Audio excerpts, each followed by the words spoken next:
Imagine trading your office job for the freedom of the open road, exploring America's national parks from the comfort of your RV. Today, we chat with Marissa Webb, an engineer who did just that, embracing remote work to journey across the US. Today, Marissa's going to share her experiences from the challenges of nomadic life to the joys of waking up in new, breathtaking locations. Dive into an inspiring conversation that explores the realities of pursuing a life filled with adventure, freedom, and the great outdoors. Get ready for a glimpse into the life of a modern day nomad who turned her dream of travel and exploration into a thrilling reality.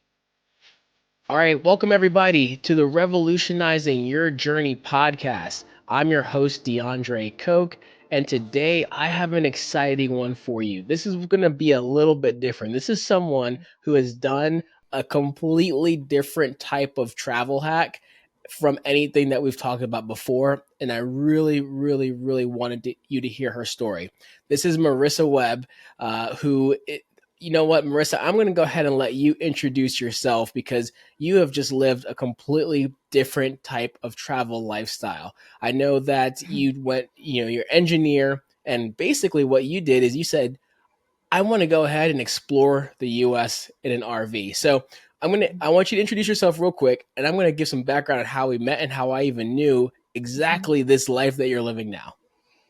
Sounds good. Thank you. I'm excited to be here. So I'm Marissa. I'm a nomad now for about a year and a half, and I think nomad's a little bit different for everyone, but for me, it means that I live in my Airstream and I travel around the U.S. and uh, still have a normal 9 to 5. My technically, I'm not really an engineer anymore, but that's kind of how I got into what I'm doing now. I have a remote job, so what do they call those? Uh, no, digital nomad. But yeah, so I met you in Virginia. I've been mostly out west since then, exploring the western side of the country and just really living life day by day. Yeah, so we actually met. So for the listeners, as you probably know, I'm a financial advisor, I own a financial planning firm. And so my whole practice is word of mouth based. And so I was referred to Marissa by one of her friends. And in our first meeting, she said, Hey, so I want to change my job and I want to get an RV and I want to travel the country. And that was the start of our first conversation. And I said, you know what? That's not normal or typical. I love it. Let's figure it out. Let's do it. And we did it. And like you said, it's a year and a half now that, we've in our meetings, I check in on you, how things are going. And Yeah. we came up with a game plan and now you're doing it, which is why I wanted to highlight this story. So, Marissa, I'd love for you to give us a little bit of background on your beginnings as an engineer, your initial career path, like all the things that led up to this really big change that's happened so far.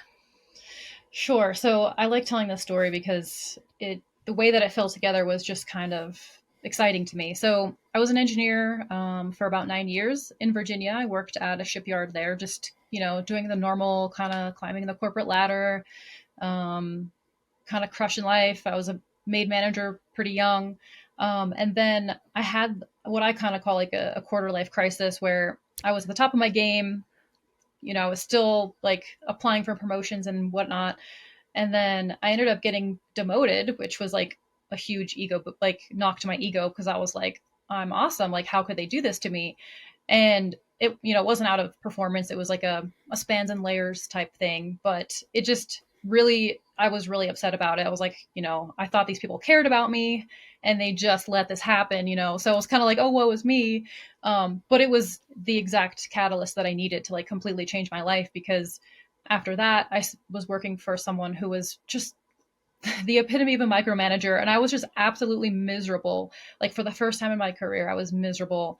And I was like, I need to do something. And it was, I was in Virginia. It was February. And like you need to get out of Virginia in February. Like I usually go somewhere warm. So Yep, yep. I was like, I need to get out like immediately. So I booked a last minute flight to Miami. This was like the first time that I've ever traveled by myself for like vacation. I was really scared just to do that. Wow. And I stayed at a hostel for the first time too. And I was like, this is sketchy. And I had, it was like the best time of my life. I had so much fun. I met so many awesome people. I came back to Virginia and I was like so happy. And then like one day of work, I was like, I was just completely like miserable again at work. And I was just like, whoa, like something needs to change. So then I decided to take a road trip. And then I took 3 weeks off work and I took a road trip from Virginia Beach out to the Grand Canyon. And again, I was just so happy. I was like, whoa, like this is like so many, like I was getting chills of just like realizing how happy I was. And I was like, how do I make this my life? So like when you drive, kind of getting a little technical here, but when you drive, your brain goes in like alpha state. So like things kind of pop up, like thoughts, you're easier to like make sense of things. So when I was on a road trip, so I was driving and I just kept having all these like epiphanies of like, wow, like I need to change this in my life. Like all of these things started to make sense. And that's when I made the decision of like, I need to make this my life. How do I make this happen? And then that started the process, which was really like a year and a half before I started actually traveling. It took me that long to like, I had to sell a bunch of stuff. I had to downsize. Obviously, I had to like figure out how to make my money situation work. And then Glad you once had a all good that, person for that one. exactly, yeah, kind of that was lucky, very lucky too. And then yeah, so then like pieces started to kind of come into place, and it's kind of cool too how I got my remote job.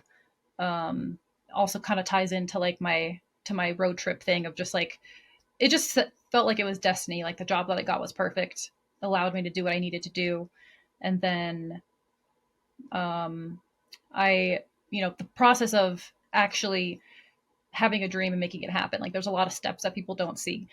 Right, So there right. was, so much planning, so much research, so much like points of anxiety of like, can I really do this? And, now I am again a year and a half on the road, and it's just like I can't believe I was ever like scared of this. Like it just feels so second nature.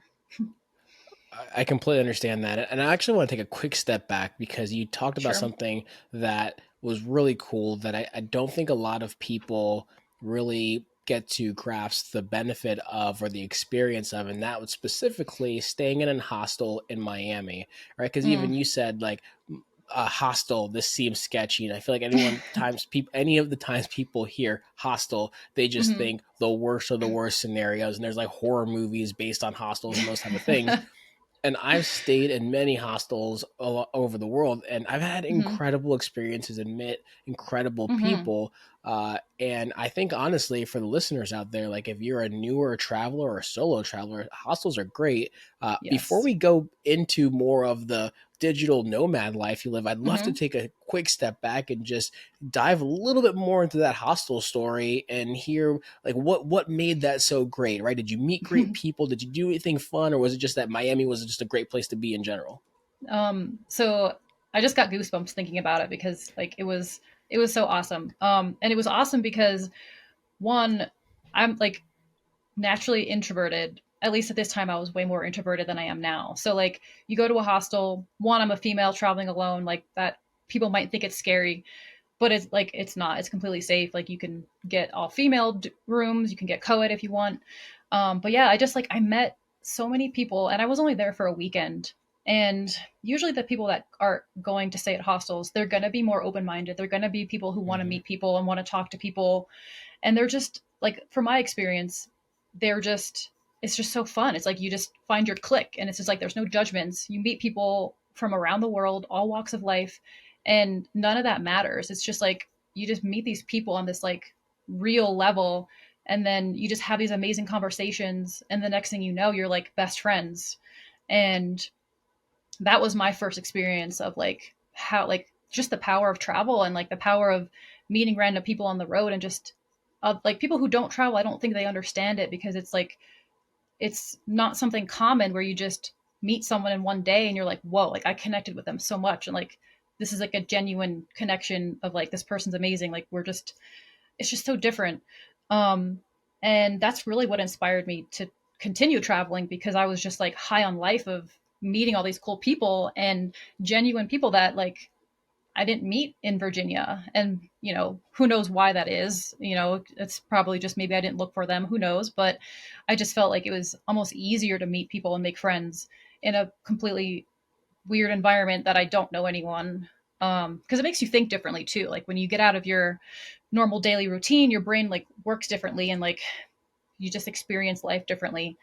Um, and then kind of just a little bit more detail, I ended up doing the Miami trip a second time, then like a year later, and I ended up meeting up with the same people at the hostel in Miami. So that just kind of goes to show, like, I spent one weekend with these people, but like I met them again an entire year later, and like we still talk all the time. Like it's like it's that kind of connection where it's like no matter where you are in the world, like these are still your friends, and like hopefully you get to see them again. If not, it's okay. Like they're still someone that you care about.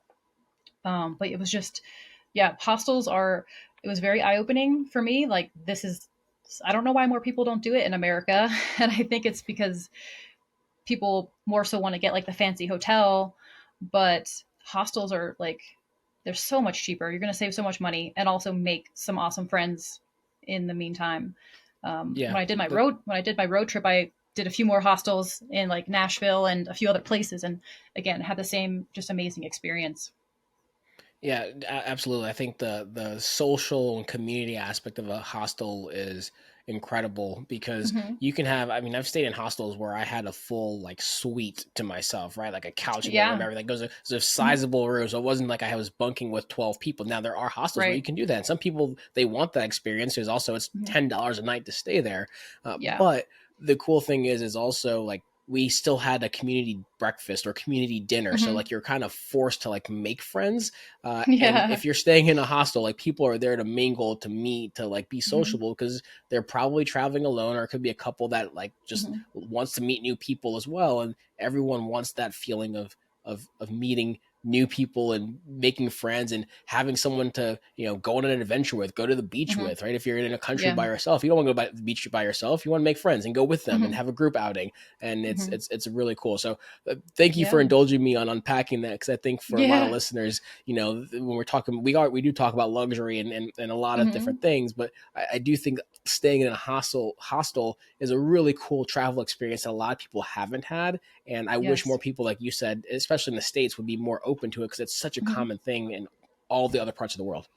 It is, yeah. I think it's a cultural thing too. Like in other countries, I mean, from what I've talked to from other people, is that it's like a rite of passage to do that. It's like just normal every day. But in America, it's not the norm. But I wish it was because, like I said, it's. I mean, it's so much fun. Right, right, absolutely.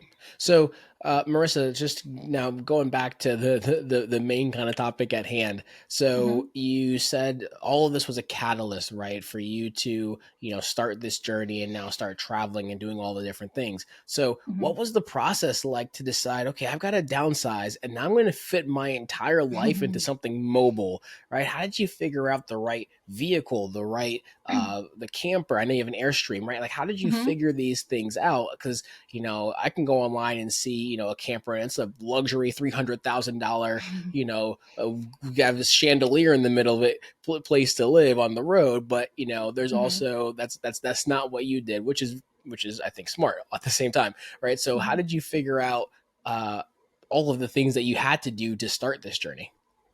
Um, it was kind of a little by little. So when I first knew I wanted to do this, it was literally right after my road trip, and I lived in my car for 3 weeks, and I realized like I overpacked. Like I brought way too much stuff with me.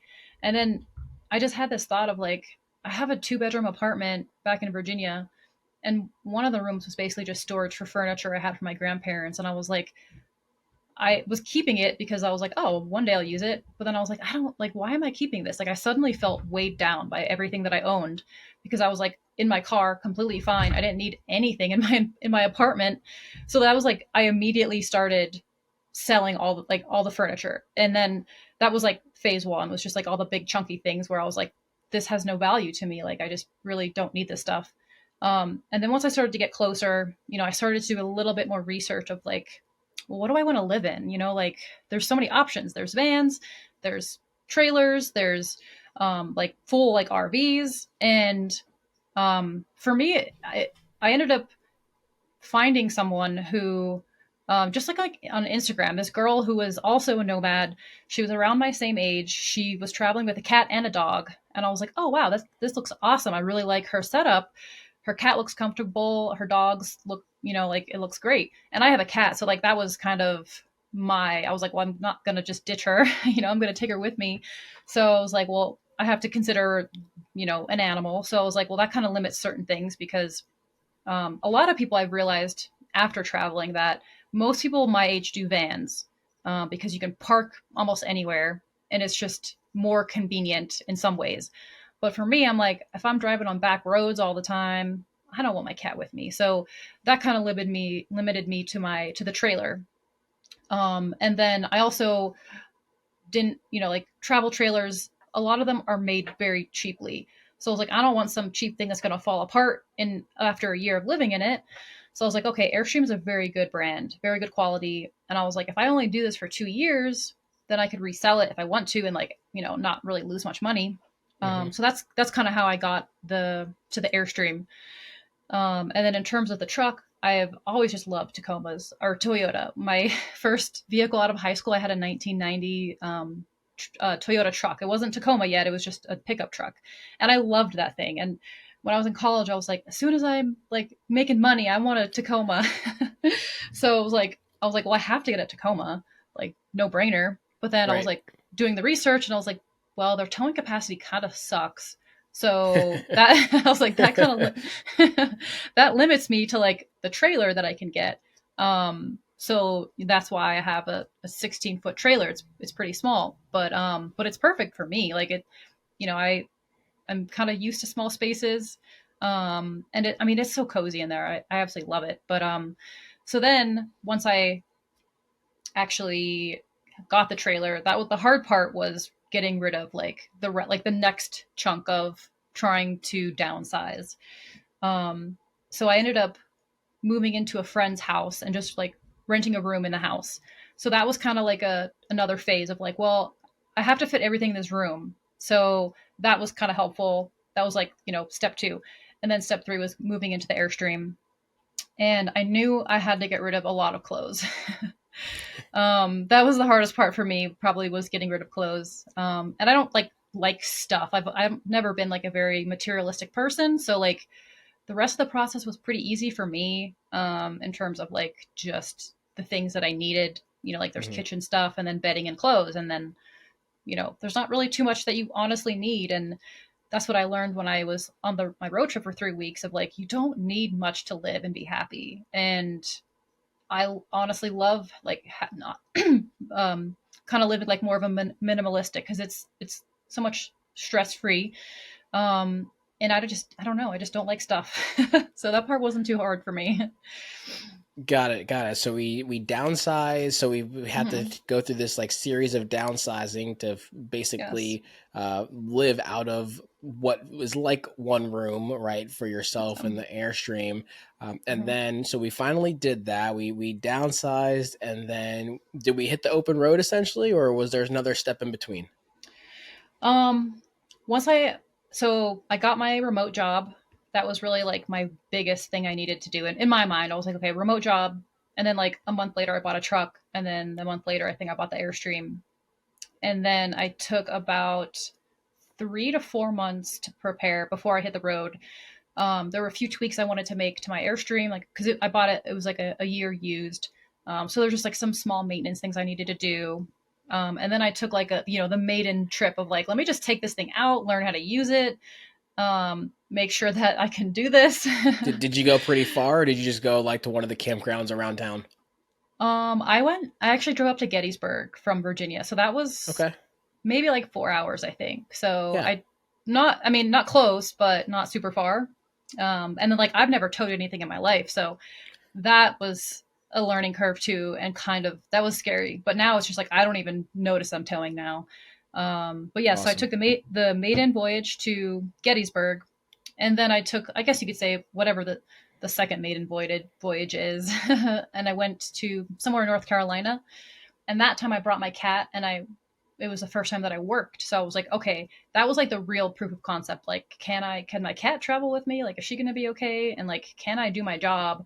And it was flawless. So I was like, wow, like now I just have to say goodbye to everyone and, make plans for like where I'm going to actually stay. So, um, I think I left in like August of 20, what year was that? I don't even know. 21, 22.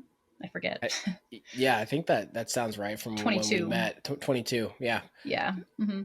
Okay, so then you said that was the proof of concept. It worked. It Mm-hmm. worked great. So Mm-hmm. take us a day in your life, right? So what's a Mm-hmm. typical day look like when you are living, working, and exploring from your RV? Sure. So, luckily, my job's pretty flexible. And it's East Coast hours, which benefits me on the West Coast because I finish my workday either 2 or 3 p.m. So, Monday through Friday, normal job, just online working. Sometimes I'll go to a coffee shop. Sometimes I'll sit outside and work if I have reception, which is honestly amazing.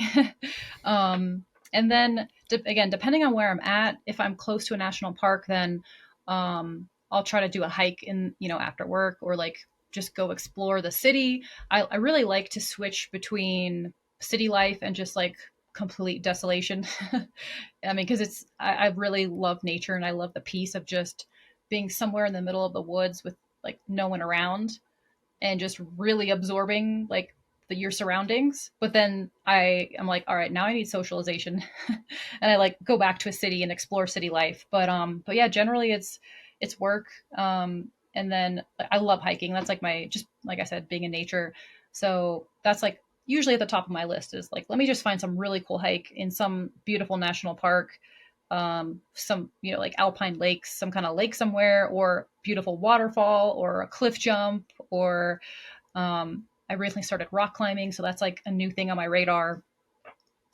Just so much to do, but yeah, it's really people might think it's like a vacation every day, but it's still a pretty normal life. Other than like I have the perks of waking up to beautiful scenery all the time, or like I can just walk out of my door and go hiking in Glacier National Park. But I still like to go to the gym and I have to cook. I still have like the normal life responsibilities. It's not Right. really a vacation, but it's still like a break from normal life. Hey everyone, this is DeAndre Coke interrupting the episode real quick to let you know that if you want to travel in style and luxury thanks to travel hacking, here's an amazing opportunity to learn how. I've partnered with Lux Travel Hacks to offer you a special discount on their in-depth online course. It busts common myths, teaches the basics, and even has advanced techniques that surprised even me. Imagine exploring ancient ruins in Italy or sipping cocktails on a Polynesian beach and traveling there in business or first class, all for less than you'd pay for economy. This limited time offer saves you 50%, and you even get bonus content that's not available to the public. You also get access to the private Lux Travel Hacks Facebook community where you can grow even more in your travel expertise. Click the link in the show notes and use the code BOLDLYGO at checkout to take advantage of this huge opportunity. All right, now back to the show. So I'd love to hear, Marissa, I'm sure the listeners would too. What are some of the coolest experiences you've had? Mhm. And then what are some of the craziest experiences you've had? I would love to hear, some of both, like, right, the good Mhm. and the bad, and, whatever you care to Yeah. share. I mean, there's so many good. I would say my favorite places so far in the country have been Oregon and Washington and Montana. So like kind of the Pacific Northwest. Yep. Okay. Um, like Oregon, there's just when I was there, it was kind of like their peak snow melt, so the waterfalls were just insane. And Nice. I sometimes you just time things so perfectly, and I think it's called Watson Falls, and it's the Umpqua National Forest. Absolutely beautiful. Highly, highly, highly recommend going there. Anyway, it's a waterfall called Watson Falls. It's like I think it's one of the tallest in Oregon, and somehow when I went, there was like no one else on the trail, and because it's peak season, I don't know if you've been to Oregon, but it's literally just like the most lush green. You feel like you're in this like fairy tale land. Like there's moss everywhere. There's water. It's just unbelievable. And you can like walk up to the waterfall, and it was so powerful. It was the first time I've like experienced just like the raw power of a waterfall, of like just like the mist just rushing in your face, where it takes your breath away, and then you're like trying to like wipe the water out of your eyes because it's like so misty, but then you keep trying to get closer, and then it's like so exhilarating. Like Right. it was the most unbelievable experience. Like my adrenaline was rushing. I was just like, it's like I felt the just pure energy of this waterfall, and nobody was around. That's the best part. It's like I like to enjoy nature by myself. Usually waterfalls, there's people behind you trying to like take pictures, but it was just me and this waterfall, and it was just amazing. That's um incredible. yeah. Slightly off topic. Question for you. Have you Hmm. been to Iceland before? No, I haven't. So I highly recommend it for you and the listeners out there, Hmm. because that they call it the land of 10,000 waterfalls, because there's so many. Hmm. And that's, I haven't experienced, I mean, outside of like Niagara Falls in the States, I haven't really experienced a ton of waterfalls. So I love to Hmm. experience like what you did there in Oregon. Oh gosh, Um, yeah. but Iceland, beautiful, massive waterfalls. So as you were explaining that, Hmm. you're bringing back the memories for me as well. So I would highly Yeah. recommend it. Yeah, that's awesome. There's just something. Waterfalls are just, I don't know. It sounds cheesy, but they're so magical. No, they are. They 100% are. Yeah. They absolutely are. Hmm. So that was an awesome experience. Any other Hmm. cool stories you have, or exciting or crazy, elements of your travel so far? I mean, honestly, so many. The highest ones in my mind though, Glacier National Park is just absolutely amazing. I ended up spending 3 weeks there, which is, I don't normally spend a place longer than a week, but there was just so much to see. Um, and then I had the opportunity to hike. It's called the Enchantments in Washington State, and it's um, you have the option of doing a through hike, but it's like 23 miles in one day, which is like, that's a really long hike, but it's literally just like another world. It's so beautiful. I don't remember what the elevation climb is. Like it's not for beginners. Like you have to be really prepared for this hike. I was kind of scared because I've before that never did anything so intense. Um, but anyway, you like hike up, I don't know if it's like 3,000, 4,000 feet eventually. And then you get to this like whatever the like highest elevation is, and there's just all these lakes up there, like lake after lake after lake of pure blue crystal clear water. And there's still some like snow glaciers melting in the background, beautiful greenery, open fields, and there's mountains. It's just like literally the perfect combination of everything. There's mountain goats everywhere that like aren't afraid of humans, so you shouldn't pet them. Definitely don't pet them, but like you could if you wanted to, because they're I love that disclaimer. Yes, understood. don't. Understood. Yeah, Don't touch the animals. That's do the not. same rule we have in Yeah. diving. Don't touch anything. But yeah, Yeah, uh, exactly. that's Look awesome. but don't touch. Hmm. Exactly. Yeah. So that sounds super cool, Marissa. Right. So I mean, Hmm. you're seeing things off the beaten path that few people really get a chance to see. Hmm. Curious. I mean, when you're doing these trips, right? When you're out there, when you're kind of not kind of, you are alone. You're hiking alone. You're backpacking Hmm. alone. And I love your content on Instagram, right? Because you talk about like hearing a noise when you're on a hike, right, or whatever it may be. Yeah. And so we'll put your Instagram and your social media in the show notes as well, so listeners can follow you. But do you ever get scared, or scared or nervous, or being out there in wilderness by yourself, or is it, or at this point are you accustomed to it? I mean, of course I know you're probably always Yeah. alert, but how do Hmm. you handle that part of it? Yeah. So, there's been a few times in nature that I was scared. When I was in, oh, I forget, somewhere in Oregon, one of the like big mountains there, uh, Mount Helen, maybe. Anyway, I was hiking, and it was kind of a populated hike. So I was like on my way back, and I was like on my phone, like trying to like pull out my camera or something, and I hear a noise, and I look over, and it's a mama bear and her cubs, and I was like, I was so scared. My heart was like jumping out of my chest because at that point I had never seen a bear, and I was like, oh my god, Wow. what do I do? I was like, I don't want it to see me. And then I realized, I was like, okay, it was at a safe distance, and I was able to just like film like a 3-second video of it before I was like, all right, I need to go. So that before that, honestly, I wasn't scared at all. But after I saw the bear for the first time, I was like, okay, I need to be more aware of where I'm at. And Oregon, Washington, Montana, Wyoming, like just say bear country. Like you just really need to be more aware. So after that, I bought bear spray, and I do have a gun that I'll take with me sometimes. I didn't have it with me that day because again, it was kind of like a pretty populated hike. So, but that doesn't Right. mean anything. That doesn't mean Right. anything. So, and then since then I've done a few hikes where I wake up at 5 in the morning and go on a hike because it's going to be a 10 to 14 miler or something, Wow. and that's a little scary. But again, there's precautions, like they have bear whistles, or the times that I did those hikes, I usually had a friend. So I Okay. definitely recommend, if you're going to be hiking in bear territory at 5 in the morning, like when the sun's coming up, like it's definitely smart to go with someone. And when I was in Glacier, I was with a friend, so we were hiking together. He had a bell. We were talking the whole time. And I think just our level of conversation was enough to like scare the animals, because we didn't see anything, like no bears, no moose, which like I was convinced I was going to see one of those, if not both, in Glacier. So maybe we just got lucky, or maybe it's because we were gabbing the whole time and we scared them away. But either way, I think there's always going to be some level of a little bit of fear, especially if you're alone, especially if you don't have bear spray, like you just have it with you. I would recommend a gun too, and know how to use it and be safe. Right. Right. um, All the things, healthy, safe exactly. gun ownership, and Yeah, yes, very cool. exactly.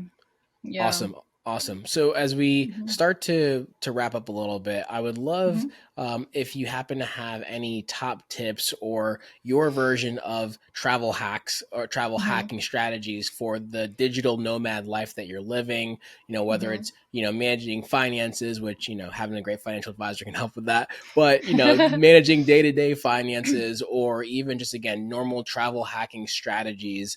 Hmm. Not normal, I should say, different travel hacking strategies that you have, that you think the listeners, that maybe someone's listening to you and saying, you know what, I've always wanted to do that, and Marissa's doing it. She did it. Hmm. She was worried and she did it, and she's loving it. So I would Yeah. love any tips that you might have. Sure. So I mean, honestly, step one kind of is like having a good understanding of how much money you need. And I mean, again, I'm very grateful that you were in my life to help me kind of just, manage my finances a little bit and be like, okay, here's what you need, kind of in a, high level way. And then really understanding like kind of what your goals are of travel. Like, do you want to spend more time in the cities, just doing all the things, which cost money, or do you want to spend more time in nature, which is usually free? And then whenever you do get your vehicle, like again, you're probably going to have a budget. Like, how much do you want to spend on that? Like, you can buy an old van for like $5,000 and live in it. Like I've met so many people on the road that like have way that live on so much less than I do, and they're perfectly happy. They're doing it perfectly well for them. You know what I mean? So like, it's really just depends on like what you think, what kind of lifestyle you want, and then how much are you capable or want to bring in. Um, and then I highly, highly recommend whatever kind of vehicle you get, that you make it like boondockable. So boondocking is when you don't have hookups, you're not like at a campground, you're not plugged into power, that you're just parked in the middle of a forest with no services, and you're just, living life. So I had to upgrade my Airstream so that I could do that. I have like more solar, I upgraded my batteries, had to install some other equipment, but like that gives me full freedom.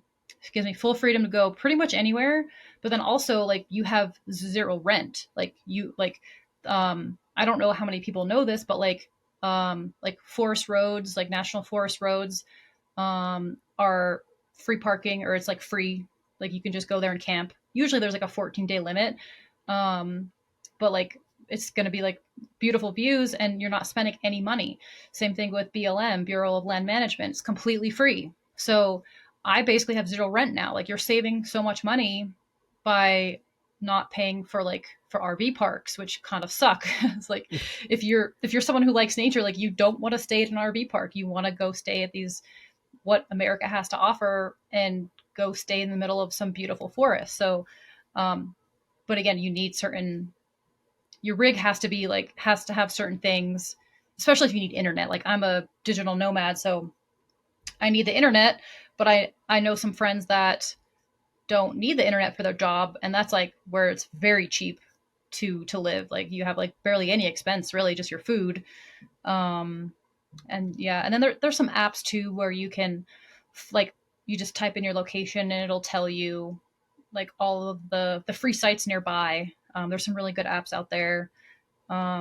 And then there's some like if you do like for me like sometimes I'll still go to a KOA because I need to shower or do laundry depending if I've been in the middle of nowhere for 3 weeks I'm like I need to do my laundry then I'll just stay at a KOA and like KOA has a rewards membership where it's like $20 to join, but then if you book like one KOA, you're almost making up that $20 in like the one time you stay there. So, And just for the listeners, a KOA, you're mhm. referring to the campgrounds, correct?